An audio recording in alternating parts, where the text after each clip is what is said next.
Nearly 100 years ago, as bank robberies swept across Minnesota, and one small town decided to protect its own. Joe Mason has the story of how neighbors became guards and why their bank was never robbed in this week's So Minnesota. Inside the Center City Hall Council chambers, an old black and white photo hangs on the wall, an important moment in the town's history, largely forgotten. I don't think that there's a lot of people that know this story. Just showing how they would look in action. Laura Tattinger, executive director of the Chisago County Historical Society, knows the inspirational story of how this former bank brought the town together more than a century ago. I just think it's amazing that they banded together and worked as hard as they did to be ready.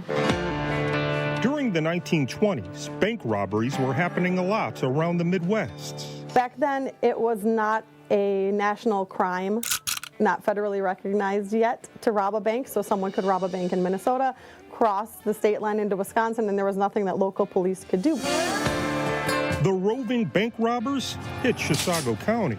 There's banks in Harris robbed, there was a bank in Elmalund that was robbed, there's the bank that was in Schaefer that was robbed all around the same time, all within the county.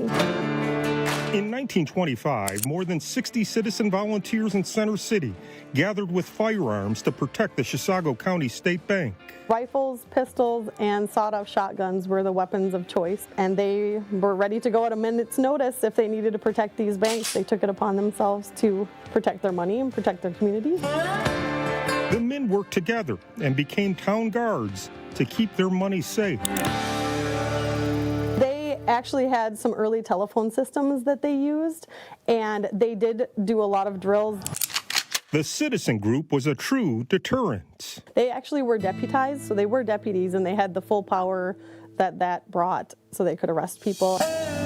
During this time, no actual robbery ever happened in Chisago Bank. And if the person that is robbing the bank is still there, they're probably not going to be very lucky.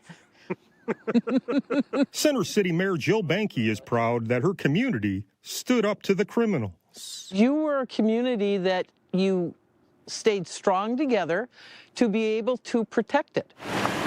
The bank, originally built in 1915, is now a home. Inside, you can still see the building's history, including some of the original vaults. More than a century later, the story is still told here, how a town came together to protect its bank and each other. I think it has a lot to do with protecting your neighbor and protecting your livelihood and your family and your children and making sure that wherever they are is a safe place to be. One community's history quietly hangs on the wall, proving the timeless proverb, united we stand, divided we fall. Joe Mason, 5 Eyewitness News.